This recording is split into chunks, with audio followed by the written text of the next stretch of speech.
রাফির সব সিনেমায় রাসেল মাহমুদের লেখা গান থাকে। তাদের বোঝাপড়া ভালো। এবার তাকে নতুন গান লিখতে বলেন। সবকিছু বুঝিয়ে দেওয়ার পর প্রীতম তাকে ফোন করেন। সেদিনই জানিয়ে দেন গানের কোরাস হবে, তুমি কোনো শহরের মাইয়া গো লাগে উড়াধুরা। লাইনটি বলে প্রীতম তাকে বলে দেন এরপর পরে ও আগের অংশগুলো নিজের মতো করে সাজাতে। এভাবেই তৈরি হয় গানটি। বেশ সময় নিয়ে গানটির কথা সাজাতে হয় এই গীতিকারদের। তবে গানটি যে এতটা আলোচনা তৈরি করবে রাসেল মাহমুদ নিজেও বুঝতে পারেননি। প্রায় 2 বছর সময় নিয়ে সিনেমাটির কাজ করেছেন পরিচালক রাফি। সিনেমাটির প্রি প্রোডাকশনের সময় থেকেই গানটি নিয়ে ভাবছিলেন।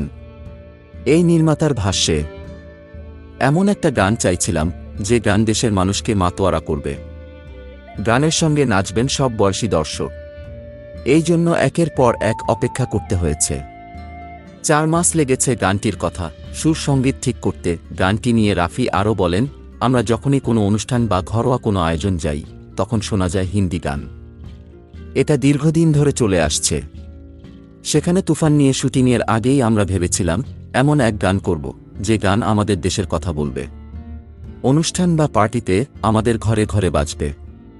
সেখানে আমাদের চেষ্টা এতটা সাফল্য পাবে ভাবিনি। গানটি কেন প্রীতমকে করতে দিলেন? এমন প্রশ্নের উত্তরে রাফি বলেন, প্রীতম এই ধরনের গান করে। উৎসব কেন্দ্রিক গানে তার দখল ভালো।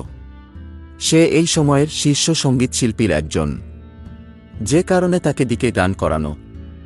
অন্যদিকে তার সঙ্গে দ্বৈতভাবে কে যায় সেটা দেখেছে সঙ্গীত পরিচালক। লাগে উড়াধুরা গানটির কোরাস অংশের সুর রাজ্জাক দেওয়ানের ঘুম ভাঙাইয়া গেল রে মরার কোকিলে অংশ থেকে নেওয়া। ওই অংশটুকুর লেখা শরীফুদ্দিনের।